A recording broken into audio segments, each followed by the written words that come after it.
यहाँ यहाँ तक कहा, कई कई लोगों की आदत रहती है पहले जल चढ़ाने से पहले शंकर भगवान के शिवलिंग पर अगर बेलपत्र रखी है तो उसको हटा देते हैं। शिव महापुराण की कथा कर रही है, अगर शिवलिंग के ऊपर बेलपत्र चढ़ी हुई है, खड़े रहने दो, फूल हैं, आप उसको हटा सकते हो, मना नहीं है। सबसे पहले शिवलिंग पर एक बेलपत्र का होना जरूरी है, फिर जल चढ़ा। मेरे शंकर भगवान के यहाँ पर तुम्हारे नाम से कोई मतलब नहीं। मेरे शंकर भगवान के यहाँ तो केवल एक ही चीज चलती है और वो चलता है आपके हृदय का प्रेम। आप चाहे झोपड़ी में रहकर प्रेम करो, चाहे महल में रहकर प्रेम करो, वो केवल प्रेम से रिश्ता, केवल प्रेम। अब यदि सच्चा प्रेम है तो शबरी अम्बा के लिए मेरे राम जी महाराज, किसी ने बड़ा सुंदर कहा कि राम जी रावण को मारने के लिए राम जी वन में गए थे, पर शिव महापुराण की कथा कहती है रावण को तो राम जी अयोध्या में बैठकर भी मार देते। मेरे राम जी रावण को मारने के लिए नहीं, मेरे राम जी तो माँ शबरी को दर्शन देने के लिए वन में गए, माँ शबरी को दर्शन देने। और जिसके हृदय में एक भक्ति का बल होता है, जिसके हृदय में शिव भक्ति समाहित होती है, जिसके हृदय में शंकर भगवान की एक अविरल भक्ति विराजमान होती है, उसके लिए भगवान को उसके दरवाजे तक आना ही पड़ता है। फिर निवेदन करेंगे, पहले कहा आज फिर कहते हैं, यदि आपने शिव जी को एक लोटा जल चढ़ाया है, यदि आपने भगवान शंकर का मंदिर जाना प्रारंभ करा है, तो आपको शिव जी को ढूंढना नहीं पड़ेगा। एक ना एक दिन मेरे शंकर भगवान आपको ढूंढते ढूंढते आपके दरवाजे पर आए।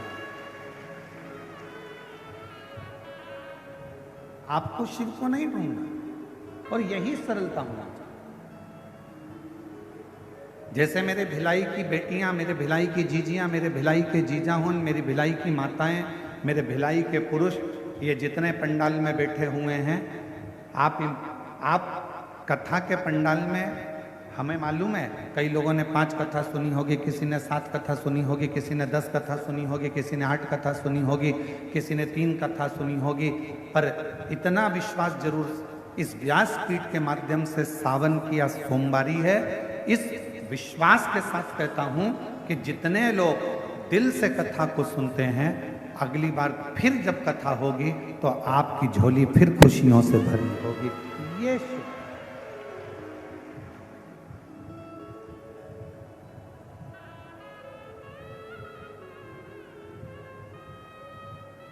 एक बहन जी ने पत्र लिखा, उस पत्र में लिखा क्या, गुरुजी इस शिव महापुराण में ऐसा क्या है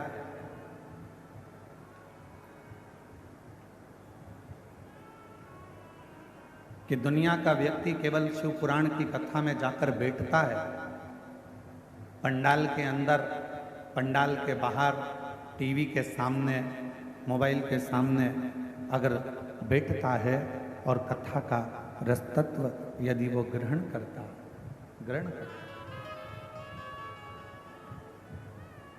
तो उसके मन की कामना पूर्ण हो जाती है। ऐसा शिव पुराण में है क्या?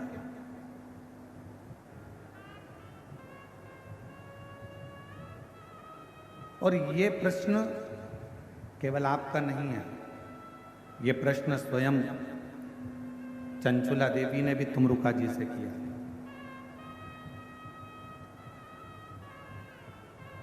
ये प्रश्न स्वयं चंचुला देवी ने तुमरुका जी से करा था कि तुमरुका जी,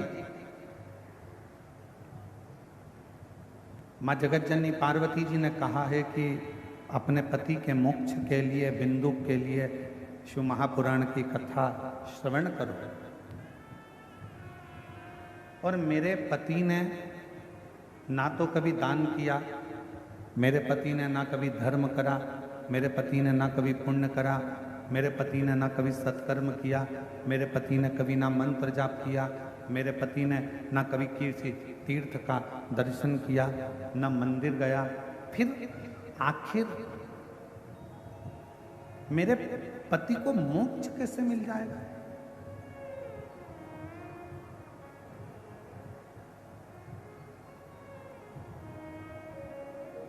आज हम सुबह जब लिंग पुराण की कथा पढ़ रहे थे तो उसमें एक बड़ी सुंदर बात मिली, और हो सकता है कि वो अब यहाँ कथा से जाने के बाद हम प्रयास करेंगे कि लिंग पुराण की पुस्तक को खोलकर, पुराण को खोलकर एक एक लाइन पर अपनी उंगली चलाते हुए उस बात को आपको भी पढ़ने के लिए हमारे सोशल मीडिया से, हमारे यूट्यूब, फेसबुक पर हम उसको डलवाएंगे। आप पढ़ना, और हम प्रयास करेंगे कि आज ही वो जो हमने पढ़ा है लिंग पुराण में कि किसी ने गलत भोजन कर लिया, किसी ने गलत कर्म कर लिया, किसी ने गलत कार्य कर लिया, गलत भोजन कर लिया, गलत विचार आ गए, गलत सोच आ गई, गलत दृष्टि आ गई, गलत भाव प्रकट हो गया। उसके बाद भी शिव जी को चढ़ाया गया जल, उसके बाद भी भगवान शंकर को चढ़ाया गया जल उसको फल प्रदान कर देता है। शिव जी को चढ़ाया गया जल उसको फल दे रहा है। आज यहाँ से जाने के बाद उस लिंग पुराण का वो चरित्र, लिंग पुराण का वो चरित्र आपको श्रवण करेंगे, पढ़ेंगे। आप भी पढ़ना, हम भी पढ़ेंगे साथ, और हम उसको यूट्यूब पे डालेंगे। आप उसको पढ़ना आज सोमवारी के दिन। आज सावन महीने का विराम का सोमवार है। आज के दिन लिंग पुराण का वो चरित्र आप भी पढ़ेंगे कि कितना सुंदर वर्णन किया। स्वयं चंचुला देवी कह रही हैं तुमरुका जी से कि मेरे पति ने ना कभी दान करा, ना कभी पुण्य करा, ना कभी सत्कर्म करा, ना कभी भजन किया, ना कभी कीर्तन किया, ना कभी मंत्र जाप किया, फिर मेरे पति को आप कह रहे हो कि मोक्ष मिल जाएगा। ऐसे कैसे मिल जाएगा?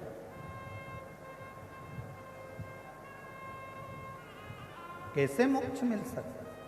कैसे मुक्ति मिल सकती? तुमरुका जी ने कहा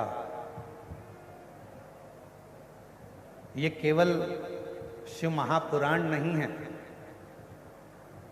ये केवल शिव महापुराण नहीं है,